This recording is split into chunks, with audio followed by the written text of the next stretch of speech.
নমস্কার সবাইকে। আজকে শেয়ার করব পাতলা মাছের ঝোলের রেসিপি। এর জন্য আমি একটি জ্যান্ত কাতলা মাছ নিয়ে নিয়েছি। নুন, হলুদ আর ধনে গুঁড়ো দিয়ে মাখিয়ে নেব। এই মাছ একটু বড় হলে ধনে গুঁড়ো দিলে ওর কোনো আষ্টে গন্ধ আর থাকে না। এরপর কড়াইতে তেল দিয়ে আমি কলাই ডালের বড়িগুলো একটু লাল লাল করে ভেজে নিয়েছি। ওই কড়াইতেই তেল দিয়ে আবার মাছগুলো ভেজে নেব। আমার ভিডিওগুলো দেখলে আপনারা বুঝতে পারবেন মাছগুলো আমি একটু কড়া ভাজতেই পছন্দ করি। এরপরে আবার যে মুড়ো দিয়ে আর 2 পিস মাছ আছে সেটাও আমি ভেজে নেব।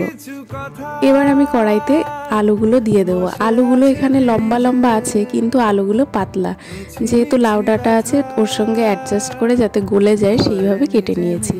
এবার আমি কেটে রাখা লাউ ডাঁটা আর শাকগুলো দিয়ে দেবো।